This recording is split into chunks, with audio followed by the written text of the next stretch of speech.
mbali na kuhubiri Injili, taasisi za dini zimeendelea kuwa ni shule kubwa ya maadili kwa watoto na kwa watu wazima pia.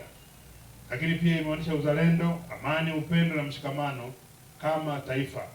Ninavyoimba hizi nyimbo ni sehemu ya mahubiri.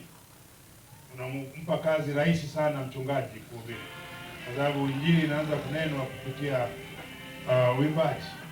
Kwa hiyo mwishoni inakuwa kazi rahisi sana. Kwa makanisa haya yamekuwa mstari wa mbele katika ujenzi wa jamii na kuweka hofu ya Mungu na kuhimiza uwajibikaji, kulea vijana katika maadili mema na kusaidia kutatua changamoto za kijamii.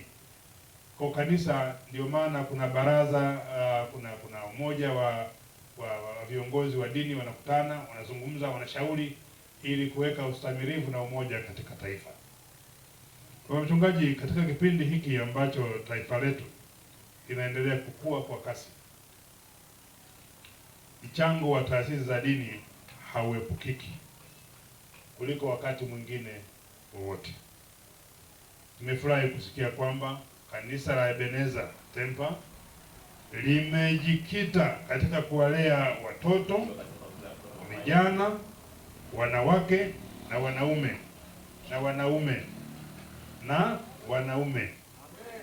Huu ni uwekezaji mkubwa na muhimu sana kwa maendeleo ya jamii ya taifa kwa ujumla. Kwa muda mwingi malezi yamekuwa ya wanawake tu, lakini wanaume wamesahaulika. Ndio maana nimesema mara tatu, na wanaume. Na wakati mwingine sisi wanaume ni wepesi wa kutelekeza familia. Kwa hiyo kunapokuwa na malezi pia ya wanaume na huduma ya wanaume kama baba wa familia, inasaidia sana kustabilize familia zetu. Kujua majukumu, kujua wajibu na kujua ufanye nini wakati gani ni muhimu sana.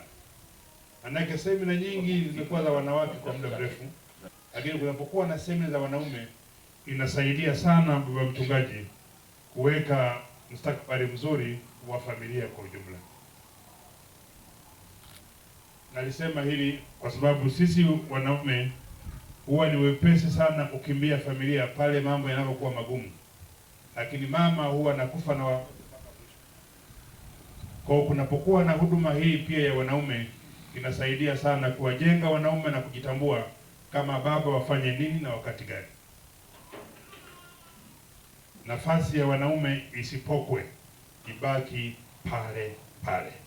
Angalia nchi yetu ilivyo nzuri.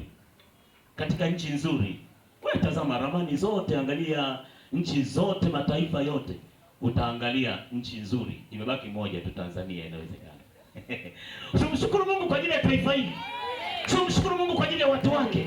Tumshukuru Mungu kwa ajili ya ardhi aliyotupa. Tumshukuru Mungu kwa ajili ya rasilimali tulizonazo, kwa sheria tulizonazo. Tumshukuru Mungu.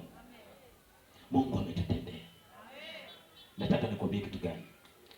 Mtu wa Mungu, jifunze kumshukuru Mungu.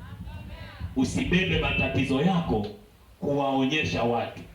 Beba matendo makuu ya Mungu aliyokufanyia kuwaonyesha watu. Tusipende kuonyesha matatizo yetu kwa watu. Tuonyeshe kile Mungu ametutendea kwenye maisha yetu kwa watu.